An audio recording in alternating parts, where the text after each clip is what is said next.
ఆ వచ్చినోళ్ళు మా కొడుకు కోడల్లో ఉన్నారే. ఈయన మధ్యధర తండ్రి అండి, కానీ ఈయన ఆశయం మాత్రం చాలా పెద్దదండి. ఏమే మన శ్రీరామ్ వస్తున్నాడే. శ్రీరామా అయితే ప్రయాణం చేసి బాగా కలిసిపోతున్నారు. పెరట్లో పోయి 2 చెంబులు నీళ్ళు వేసుకొస్తే అందరం కలిసి కూకుని కొద్దిగా కడుపు సవం చేసుకుంటాం. మీ ఆరోగ్యాలు ఎలా ఉన్నాయి నాన్న? పంట ఫలసాయం వేసిన ఎరువుల మీద, పెద్దల ఆరోగ్యాలు పిల్లలు చూపి ప్రేమల మీద ఆధారపడి ఉంటారా? ముడుకులు సలుపని మూల కూకొని లేగని మీ అమ్మ నీ పేరుని పరిగెత్తుకుంటూ వచ్చేసిందిరా. ఆయన మాటలు కేటొచ్చినదిలే బాబు, నాకేటి కాలేదురా అయ్యా. నువ్వు ఊకో, బాగానే ఉన్నాను కదేటి. ఈ సంవత్సరం పంటలు ఎలా ఉన్నాయి నాన్న? కాలు చేతులు సక్క నుండి కాయ కష్టం చేసుకుంటే మా కడుపులకి ఇబ్బంది ఏముండదురా. మీరిక్కడ మేము అక్కడ ఎందుకు నాన్న? మాతో పాటు మీరు అమెరికా వచ్చేయచ్చు కదా, అందరూ కలిసే ఉందాం. అవును మామయ్య గారు, మీరింకా ఎన్నాళ్ళు వ్యవసాయం చేయగలుగుతారు? మన పొలం ఎకరానికి 5 కోట్లు పలుకుతుందంటగా. మీరు కూడా మాతో వచ్చేస్తే మా నుంచి దూరంగా ఉన్నామన్న ఫీలింగ్ మీకుండదు కదా. చూడమ్మా, నువ్వు ఊకో అయ్యా, ముందు అన్నం తిన్నాం లేగమ్మా. అయితే మామయ్య గారు మీరు మాతో వస్తున్నారుగా? ఇప్పుడు అర్థమైందమ్మా మీ ఫీలింగ్ ఏటో. మీరు అమెరికాని ఎందుకు వచ్చినారు? కాశ్మీర్ నుండి కన్యాకుమారి వరకు ఈ దేశంలో ఎక్కడ ఆసుపత్రి పెట్టి వైద్యం చేస్తానన్నా భూమితో పాటు ఇంటిని కూడా అమ్మి నీకు సొమ్ములు ఇస్తాను. నా కొడుకు ఈ ఊరి కాకపోయినా ఈ దేశానికి ఉపయోగపడ్డంటే గర్వంగా ఫీల్ అవుతాను.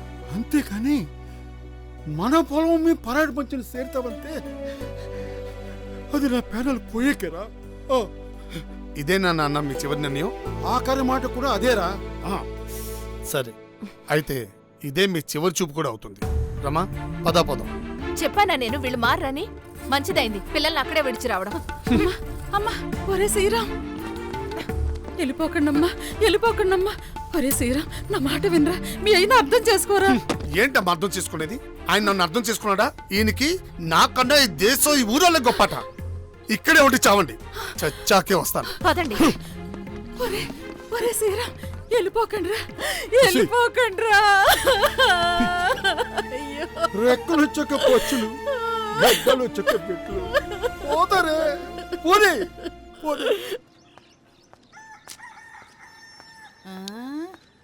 అసూయ, నీ మొగుడు దుబాయ్ 3 ఏళ్ళు అయిపోయినది కదే. ఆ కడుపు ఎక్కడి నుంచి వచ్చిందా నీకు? ఎంత చూసిపోద్దో ఈ ముసలముంట, దీని కళ్ళు కాకులు పొడిసేను. ఏటే నీలో నువ్వే కొనికిసుకుంటున్నావు?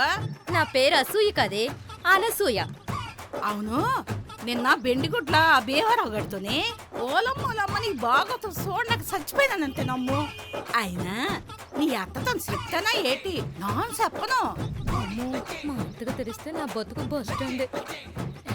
కూరగాయలు పెద్దమ్మా, నీకు ఇచ్చి వెళ్ళిపోదమని ఊరి మీద పడి బతికేస్తుంది. తాజా ఉన్నాయి. తిప్పులాడు మా అప్పని చూడు, తీర్థవేళ మా బావం చూడని ఏం తిప్పుకుంటూ వెళ్తాను తిప్పులాడి. ఏమండి అయ్యగారు, ఈసారి పండగకైనా కొత్త బట్టలు కుట్టించండి. వచ్చేది ఎలక్షన్ సీజనే కదరా, నీ కొత్త బట్టలే కొత్త బట్టలు. పోయిన డబ్బాలకి పోయిన బకెట్లకి శనగలు ఇస్తాం.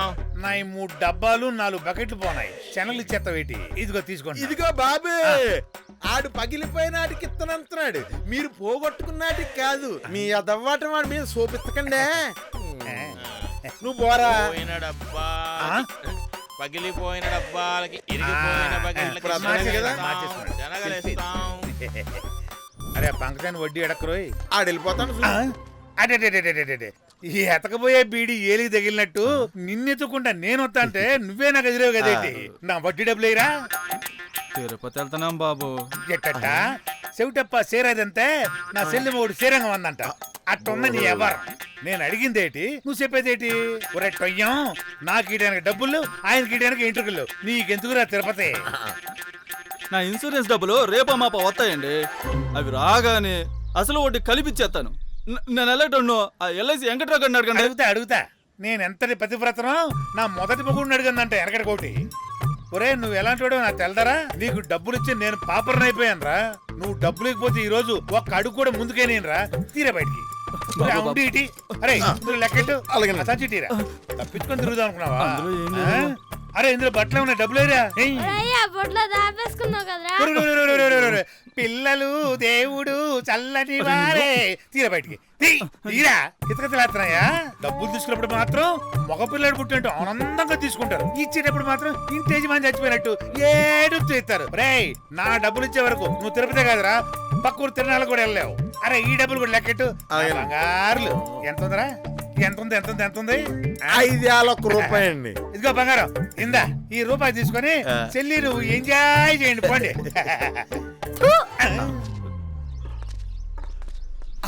అయ్యారండి ఏట్రా? ఈదండి కాకుండా ఈ ఎరకని చెల్లిపోదాం. ఏ కుక్కగానే ఉందంట్రా? కుక్క కాదు, కుక్క కన్నా కోటి రెట్లు ఎక్కువ కోడి లచ్చం ఉంది. కోడి లచ్చమైన కాకి బుచ్చమైన ఈ కన్నబాబు చూసినదంతే కాలికి బుద్ధి చెప్పాల్సిందే. ఏటనుకున్నావు? ఏట్రా వాగుతున్నావు? నానేటలేదండి. ఎందుకని మంచిది పంచి కప్పేది బాబు. ఏంటండి బీరకాయల బీరాల పలికి దొండకాయల దావునిపోతున్నారేంటి? అడిగినోడికి ఆకలి ఎక్కువ, ఆమాస రోజు పుట్టినోడికి గోకుడు ఎక్కువ అని ఈ లచ్చి ఆమాస రోజు పుట్టిందిరా, అందుకే దీనికి నోరు దోలు ఎక్కువ. అయినా ఇల్లేదారులు ముళ్ళు ఎక్కువ అని ఎలకుండా వస్తామా ఏంటి? దాటుకుంటే వెళ్తాం. అరే బండ, అది చూస్తున్నామో చూడు. ఓరా దొంగ బాబా, అల్లం తిని కాకిలాగా ఎందుకు పరిగెత్తి పారిపోతున్నావు? నీకేరా? ఒలే ముసలే, ఎక్కువ వాగామంటే గొంతు పిసికి చంపేసి నా పొలంలో పాతేస్తాను. అయినా నా పేరు కన్నబాబే, వీడు దున్నబాబు. సాల్లే సంబడం, దానికి నీకు పెద్ద తేడా ఏటున్నది? అది పొలం మీద పడి గడ్డి తింటది, నువ్వు ఊరి మీద పడి నానా గడ్డి కరుస్తావు.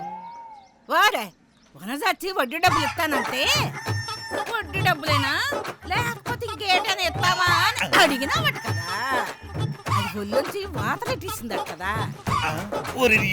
మీ ప్రెసిడెంట్ బావతో చెప్తానా ఎట్రా? అదేరా 5 ఏళ్ళు పొడుగుదామని మీ బావ దగ్గరికి వెళ్దాము అనుకుంటున్నాను. వద్దులే, ఆ 5 ఏళ్ళు నేను ఇచ్చేస్తాను. 6 నెలల తర్వాత అసలు మాత్రం వడ్డీ వద్దులే. 5 ఏళ్ళు అల్లుడికి బలుడు బలుడికి భగవంతుడని అక్కడ వీక్కున్నాం, ఇక్కడ పిసుక్కుంది. లోబి ఖర్చులు ఎక్కువ అంటే ఏటో అనుకున్నా. అసలు తండ్రా నీకు గుల్లిగాడు. ఇందు మూలంగా అందరికీ తెలియజేయండి ఏటనగా, వచ్చే మంగళవారం నాడు ఏరు ఒక పుణ్యం గనుక అందరూ అమ్మోన్ని సలగ చేసుకుని దమ్ముల్లో దిగాల. హో